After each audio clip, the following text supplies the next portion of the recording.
grâce et Dieu d'amour.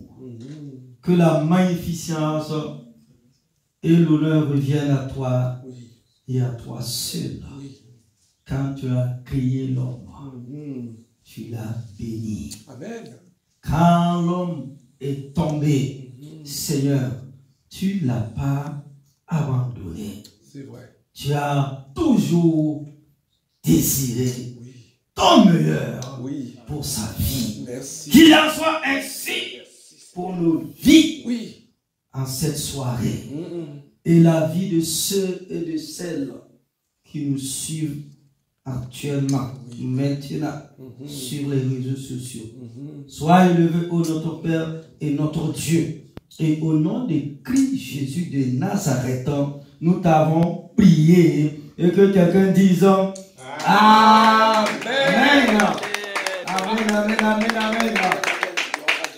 J'aimais la chanson Dieu est vraiment excellent. Veuillez vous asseoir s'il vous plaît. S'il vous plaît. Dieu est glorieux et Dieu est merveilleux. Il est excellent, notre Père, le Père d'amour, le Dieu d'éternité. Donc, nous sommes sur ce thème-là avant la fin de l'année pour pouvoir progresser avec notre Dieu. Et voici le titre de l'enseignement: Désirer le meilleur de Dieu. Amen. Waouh! Désirer le meilleur de Dieu. Et comme texte biblique de référence, nous lisons dans Deutéronome au chapitre 28, versets 1 et 2. Si tu obéis à l'Éternel ton Dieu en respectant et en mettant en pratique tous ces commandements que je te prescris aujourd'hui, l'Éternel ton Dieu te donnera la supériorité sur toutes les nations de la terre. Verset 2 de Deutéronome au chapitre 28. Voici toutes les bénédictions qui se déverseront sur toi et seront ton lot lorsque tu obéis à l'Éternel ton Dieu. Amen. Amen. Amen. Amen. Je lis le verset 2 dans une autre version de la Bible. Voici toutes les bénédictions qui se répandront sur toi et qui seront ton partage. Amen, amen, amen, amen. Et que Dieu bénisse sa parole. Église, notre relation personnelle avec Dieu n'est jamais à sens unique. Il y a toujours deux côtés, deux directions. D'une part, il y a ce que Dieu nous donne. De l'autre, il y a notre réponse à ce que Dieu nous propose. La vie que nous avons sera déterminée par l'interaction entre ce que Dieu nous propose et la façon dont nous répondons à ces propositions. Cela est clairement illustré dans la parabole du semeur. Matthieu au chapitre 13, versets 3 à 9. Ce récit parle d'un homme sorti pour ensemencer son champ.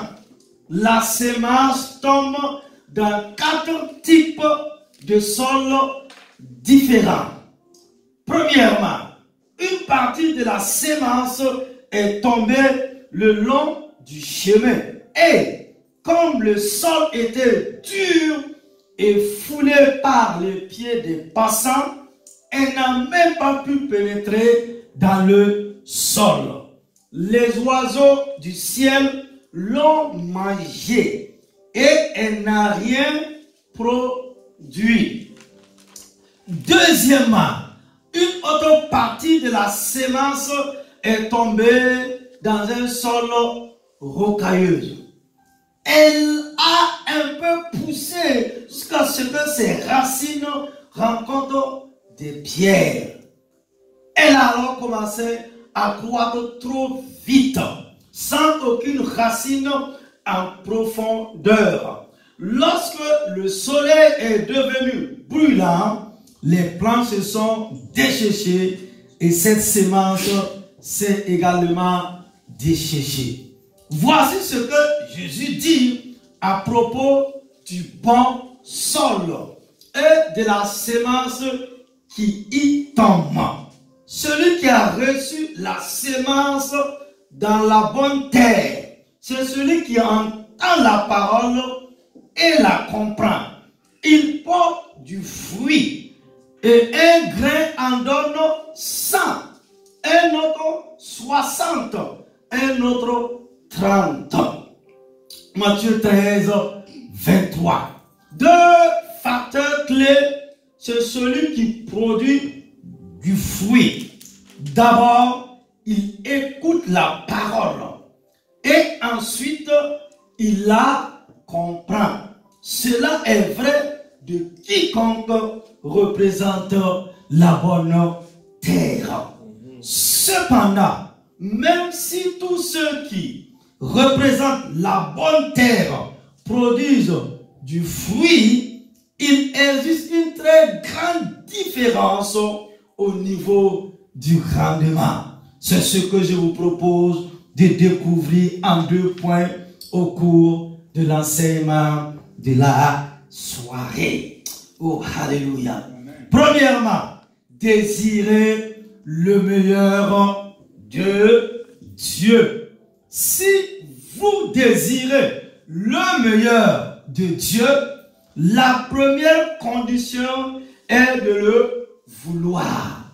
Comprenez-vous cela? Si vous voulez le meilleur de Dieu, la première chose à faire est de vous convaincre que vous le voulez vraiment.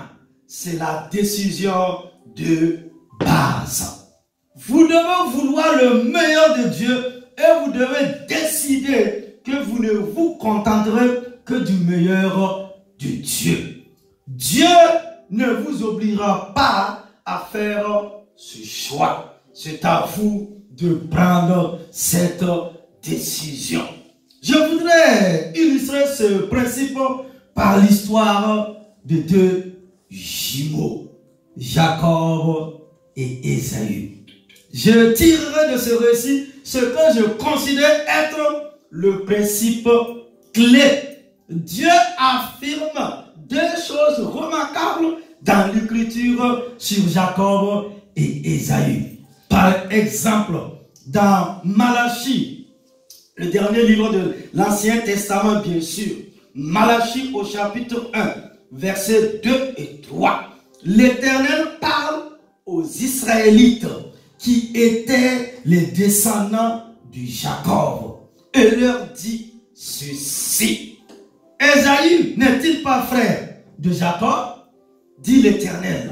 La réponse est affirmative puisque ce sont jumeaux. Cependant, j'ai aimé Jacob et j'ai eu de la haine pour Ésaü. Remarquez cela, Église. Ils étaient 2 jumeaux, mais l'attitude de Dieu envers l'un était totalement opposée à son attitude envers l'autre. Il aimait l'un et haïssait l'autre. Cela est commenté plus loin par l'apôtre Paul dans Romains au chapitre 9, versets 10 à 13, où il dit ce qui suit à propos des jumeaux. Et de plus, il en fut ainsi de Rebecca, qui conçut du seul Isaac, notre père, car quoique les enfants ne fussent pas encore nés, et qu'ils n'eussent fait ni bien ni mal, afin que le dessein d'élection de Dieu subsistât sans dépendre des œuvres, et par la seule volonté de celui qui appelle, il fut dit à maman Rebecca, l'aîné Ésaü sera assujetti au plus jeune Jacob, selon qu'il est écrit, j'ai aimé Jacob et j'ai haï Ésaü. Jacob et Ésaü étaient nés du même père et de la même mère. Non seulement ils étaient frères, mais en plus ils étaient jumeaux. Cependant, avant leur naissance, Jacob a été préféré à Ésaü, malgré le fait qu'il soit jumeau. Pourquoi? Ce passage de Romains soulève deux questions très importantes. La première, qu'a vu Dieu en Jacob qu'il a approuvé?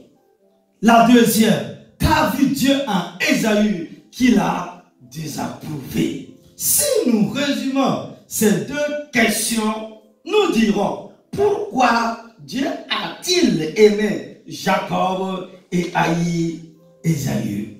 Église, permettez-moi de vous décrire brièvement le caractère de ces deux personnages comme ils se sont présentés dans les Saintes Écritures. Ésaü était un brave type, un gros gars. Il était fort, actif, viril, chasseur. Il ne voulait de mal à personne. Il était le préféré même de son père. Il n'était cependant pas à la hauteur de sa fine mouche de frère qui l'emportait chaque fois qu'il y avait confrontation. Jacob était rusé, déterminé, scrupuleux, pardon. Il ne faisait jamais de mauvaises affaires. C'est une qualité que nous n'aimons généralement que peu. Il a obtenu le droit d'aînesse d'Ésaü contre un plat de lentilles. Alors que son frère était affamé, il a persuadé de lui vendre son droit d'aînesse en échange d'un plat de nourriture. Pour une bonne affaire, c'est une bonne affaire. Il a trompé son père afin d'obtenir la bénédiction et il a fait fortune sur le dos de Laban, qui était à la fois son oncle et son beau-père. Waouh! En aucun cas, nous ne pourrions considérer Jacob comme un brave type ou un bon gars. Selon nos critères actuels, la plupart des gens, je dirais la plupart des femmes, préféreraient Ésaü, mais pas God, mais pas Dieu. Pourquoi? Je vous pose la question, Église, et vous qui me suivez. Pourquoi Dieu a-t-il préféré Jacob? Je vais vous donner l'une des principales raisons qui, je crois, est la base de tout cela. Jacob appréciait ce que Dieu avait à lui donner, mais Ésaü était indifférent. Dans Hébreux au chapitre 12, versets 15 à 17, nous avons une description de ce que Dieu pense de l'indifférence. Sa vision est très différente de celle de beaucoup de chrétiens.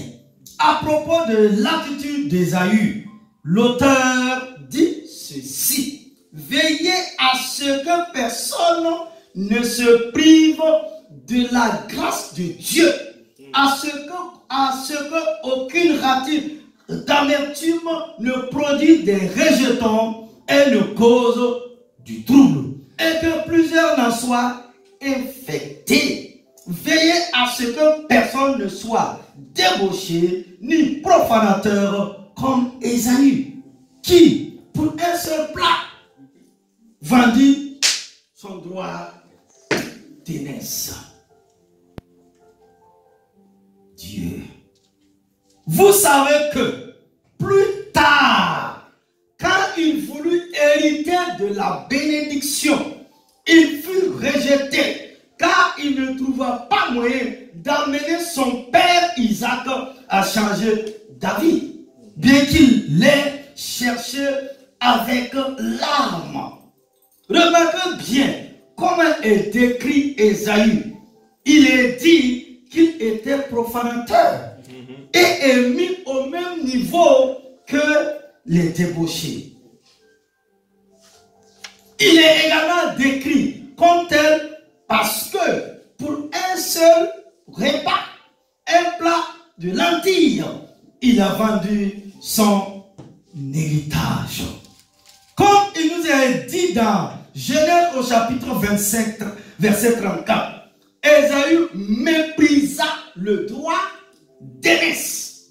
Vous devez comprendre que selon les critères du Dieu, l'indifférence pour ce que Dieu a à offrir est impie et il en éprouve de la haine. Voyons maintenant l'inverse, c'est-à-dire l'attitude de Jacob envers ce que Dieu a à lui offrir. Je prenais juste un incident significatif. Jacob était sur le chemin du retour vers son pays lorsqu'il a rencontré de nuit un homme qui était un ange ou un messager de Dieu. Comme vous vous en souvenez, il a lutté contre cet homme toute la nuit.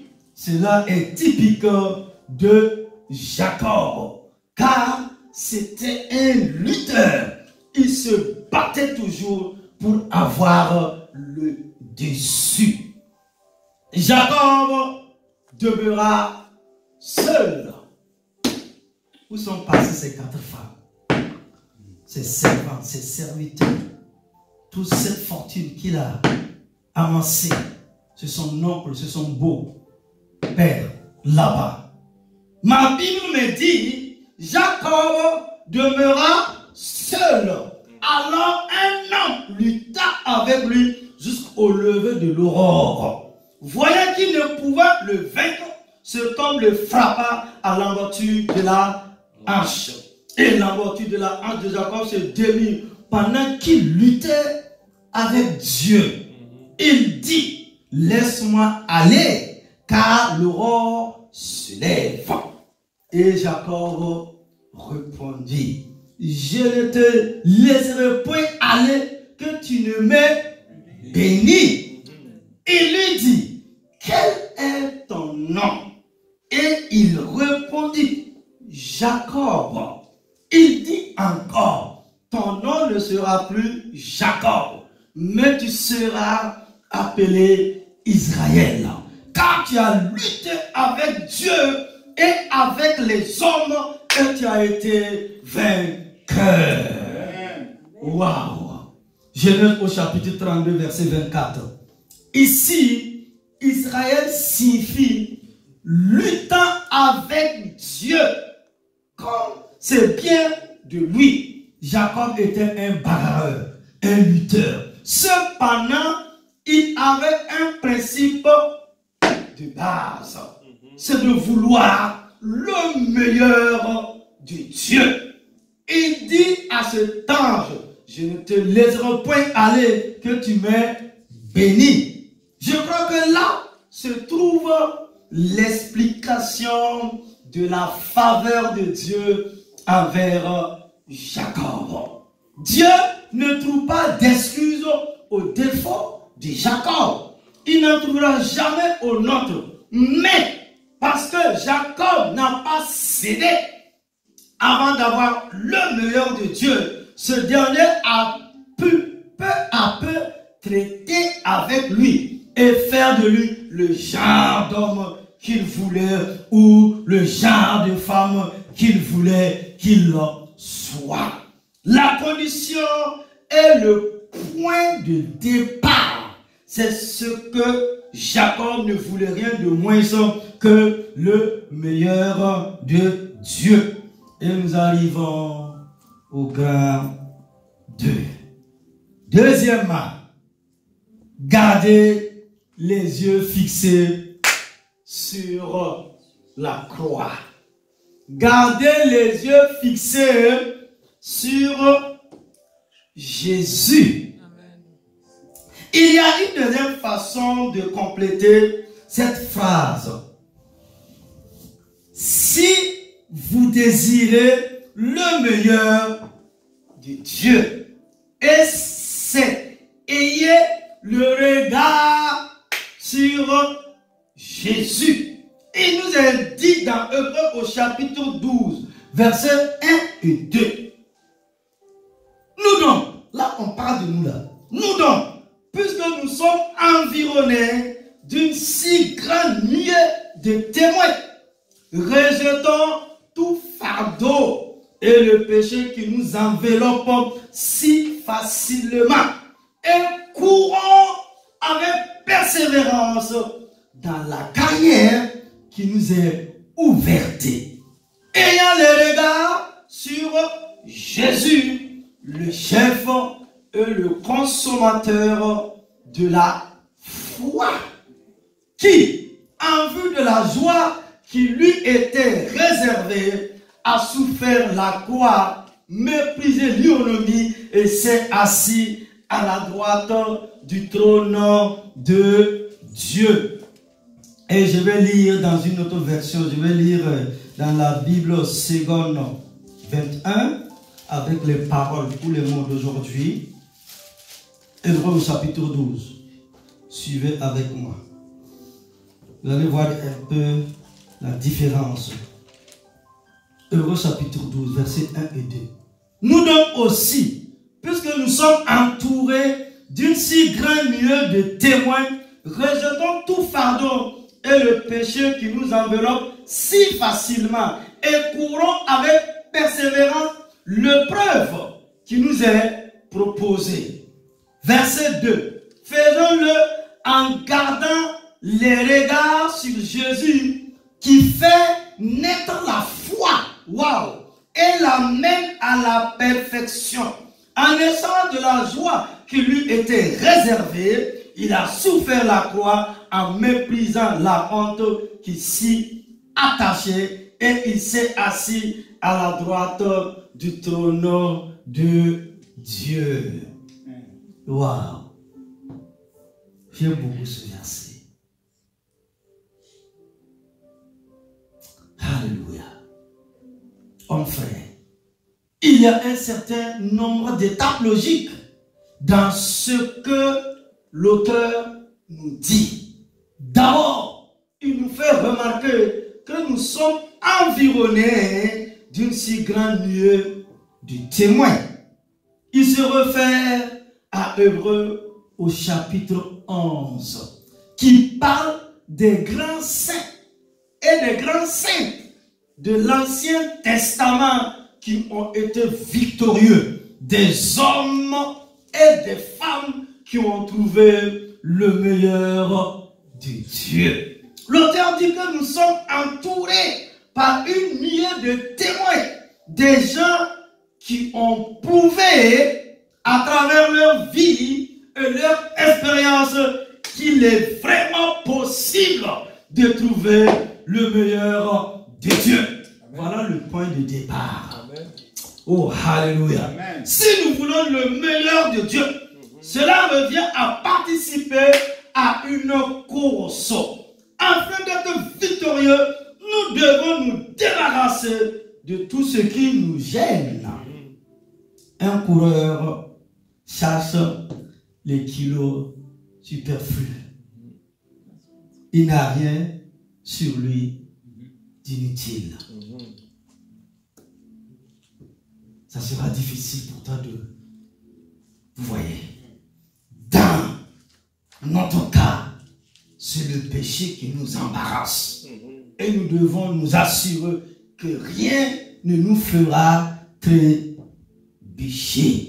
Enfin, nous devons courir avec persévérance.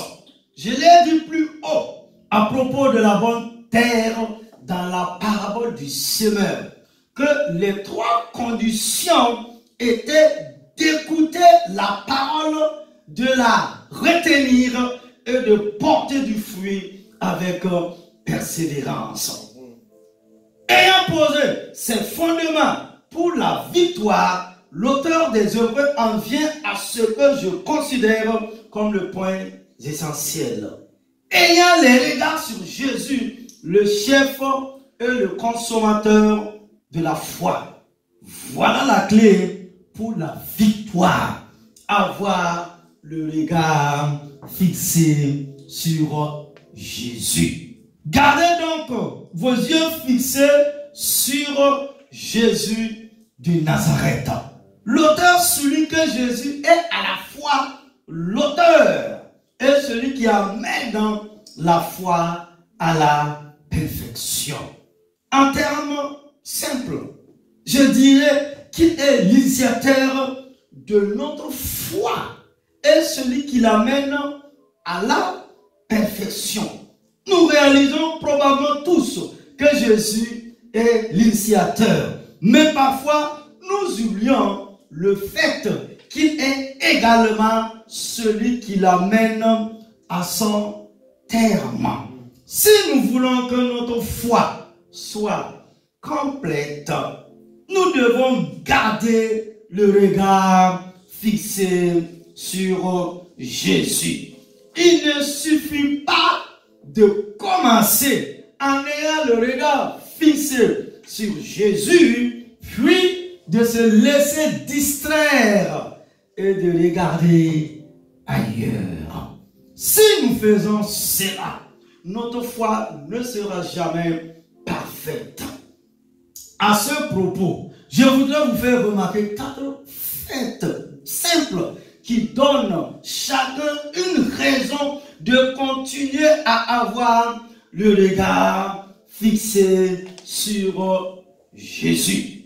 Premièrement, Jésus est notre Seigneur. Nous pouvons entrer dans le salut qu'en confessant cela. S'il est notre Seigneur, notre but suprême est de lui plaire. C'est ce que nous attendons lorsque nous disons que Jésus est notre Seigneur. Nous devons continuellement apprendre à garder les yeux fixés sur Jésus pour être sûr que tout ce que nous faisons lui plaît. Si, à un moment donné, nous sentons que ce que nous voulons faire ne lui plaît pas, c'est une raison suffisante pour ne pas le faire. Mais nous ne pouvons ressentir cela que lorsque nous gardons le regard fixé sur Jésus. Deuxièmement, Jésus est notre seul critère de justice. Cela est démontré par l'affirmation que Paul fait aux Athéniens. Il dit, parce que Dieu a fixé un jour où il va juger le monde selon la justice par un homme qu'il a désigné, et il en a donné à tous une preuve digne de foi en le ressuscitant d'entre les morts. Actes au chapitre 17, verset 31. Celui que Dieu a choisi pour juger ce monde est l'homme qu'il a ressuscité d'entre les morts, c'est-à-dire Jésus-Christ. Dieu va juger le monde selon la justice par cet homme. Cela nous apprend 2 choses. Jésus est le juge et il est également notre critère de justice. Nous allons être jugés selon les critères de Jésus Et il est important de savoir que Dieu n'a qu'un seul critère de justice. Si nous voulons savoir ce qu'elle est aux yeux de Dieu, nous devons regarder à Jésus. Nous pouvons regarder aux chrétiens, mais ils font des choses que Jésus n'aurait pas faites. Nous ne pouvons les prendre comme critère de justice parce que ce n'est pas le critère de Dieu. Pour découvrir le critère de Dieu en matière de justice, nous devons fixer notre regard sur Jésus. Troisièmement, Jésus est notre modèle et notre exemple, comme nous le voyons dans 1 Pierre au chapitre 2, verset 21. C'est à cela, en effet, que vous avez été appelés, parce que Christ, lui aussi, a souffert pour vous et vous a laissé un exemple afin que vous suivez ses traces. Jésus est notre exemple car il nous a précédés. Pour le suivre sur le bon chemin, nous devons voir où il a mis ses pieds et y mettre les nôtres. Cela est contenu dans cette importante condition. Il faut que nous ayons le regard fixé sur Jésus. Quatrièmement, Jésus, le centre de l'évangile. Je vais vous donner une autre raison de fixer votre regard sur Jésus. Elle est simple, pratique et très importante.